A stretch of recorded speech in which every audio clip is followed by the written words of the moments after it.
बिस्मिल्लाहिर्रहमानिर्रहीम बिस्मिल्लाहिर्रहमानिर्रहीम। आप तमाम लोग जानते हैं कि इस बार महाराष्ट्र चुनाव में ऑल इंडिया मजलिस-ए-इत्तेहादुल मुस्लिमीन को सिर्फ एक सीट पर कामयाबी मिली। वो सीट है मालेगांव। मालेगांव से मुफ्ती इस्माइल कासमी साहब पूर्व में भी विधायक रहे हैं, आप बखूबी जानते हैं, और एक सिटिंग एमएलए ने अपनी सीट को बहुत कम मार्जिन में सही लेकिन बचा ली। आपको बता दें, मुफ्ती इस्माइल कासमी साहब महज 75 वोट के आसपास वोटों से इस बार वो चुनाव जीते। ये जीत वाकईतन ऑल इंडिया मजलिस-ए-इत्तेहादुल मुस्लिमीन के लिए बेहद जरूरी भी थी। अगर वो ये भी सीट ना निकाल पाते तो ये कहा जा सकता था कि महाराष्ट्र में मजलिस एक तरह से जो है पूरी तरीके से खत्म हो जाती। हालांकि इसका ये मतलब नहीं है कि महाराष्ट्र में एआईएमआईएम को सीट जो है वो नहीं मिल पाई, लेकिन वोट परसेंटेज की अगर आप बात करेंगे तो वोट परसेंटेज अच्छे रहे। लेकिन कहते हैं कि सियासत में लोगों को तब बातें ज्यादा समझ में आती है जब लोगों के पास सीट्स होती है। आम लोग परसेंटेज पर ध्यान नहीं देते, उन्हें बस इतना पता होता है कि किसके पास कितनी सीट है और उस हिसाब से वो उनकी हैसियत नापने लग जाते हैं। अगर बात करें इस बार ऑल इंडिया मजलिस-ए-इत्तेहादुल मुस्लिमीन की, तो कई ऐसी सीट्स थी जहां पर एआईएमआईएम दूसरे स्थान पर रहे। इसके अलावा तीसरे स्थान पर इनके कई सारे प्रत्याशी रहे। हालात तो ये हो गए कि कई टर्म के सिटिंग एमएलए को पानी पिला दिया एआईएमआईएम के कैंडिडेट ने। अगर आपको इसके बारे में जांचना हो, पड़ताल करना हो, तो आप देखिए किस तरह से जो अबू आसिम आजमी है, चौथी बार इस बार वो चुने गए हैं, लेकिन इस बार उन्हें अतीक नाम के एक नौजवान से कैंडिडेट ने मजलिस के पानी पिला दिया।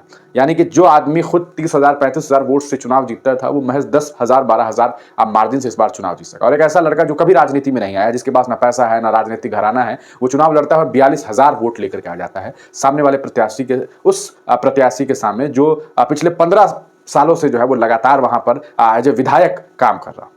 लेकिन खैर, एक सिटिंग एमएलए इनके थे, और आज आपको बता दें कि महाराष्ट्र में मुफ्ती इस्माइल कासमी साहब ने जो है वो शपथ ले लिया है। अल्लाह के नाम पर उन्होंने शपथ लिया। अल्लाह का नाम लेते हुए साथ ही साथ उन्होंने क्या कुछ पढ़ा, क्या कुछ बातें कही और किस तरह से उन्होंने शपथ लिया है, ये काफी निराला है। आप इस वीडियो को देखिए। बिस्मिल्लाहिर्रहमानिर्रहीम।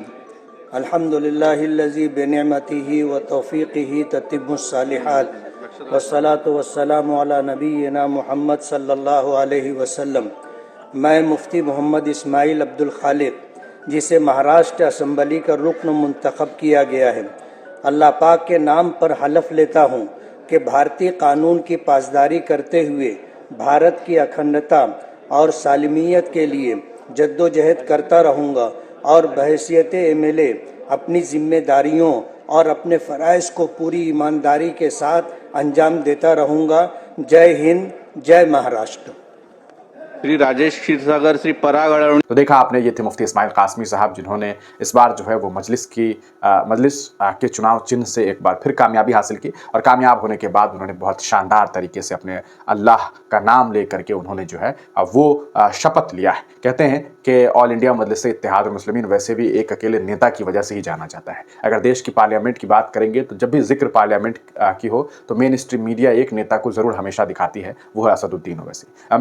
इम्तियाज जलील ने भी ये बात बखूबी अभी हाल ही में हुए इजलास में कही थी कि ये न सोचें कि आप अकेले हैं। उन्होंने मुफ्ती इस्माइल कासमी साहब को मुखातिब होकर के कहा था, सदन में 6 फुट 4 इंच का एक ही व्यक्ति है लेकिन सब पर भारी है, उसी तरह मुफ्ती इस्माइल कासमी साहब महाराष्ट्र में भारी होंगे। अब खैर, ये तो वक्त बताएगा कि आने वाले वक्त में किस तरह से मुफ्ती इस्माइल कासमी साहब मुसलमानों के और शोषितों वंचितों के मुद्दे को उठाएंगे। लेकिन एक बात तो तय है कि जिस तरीके का उनका राजनीतिक बैकग्राउंड रहा है, उन्होंने लगातार आवाज़ उठाने की तमाम कोशिशें की है। तो इस बार भी ये उम्मीद की जाएगी कि वो ज़रूर मुफ्ती इस्माइल कासमी साहब ज़रूर आवाज़ उठाएंगे और महाराष्ट्र में मुसलमानों की प्रतिनिधित्व करते हुए दिखाई देंगे, क्योंकि आज के मौजूदा वक्त में महाराष्ट्र के एक कद्दावर मुस्लिम नेता के तौर पर मुफ्ती इस्माइल कासमी को देखा जा रहा है। आप क्या कुछ सोचते हैं? आपको कितनी उम्मीदें हैं? अपनी राय कमेंट सेक्शन में ज़रूर दीजिएगा।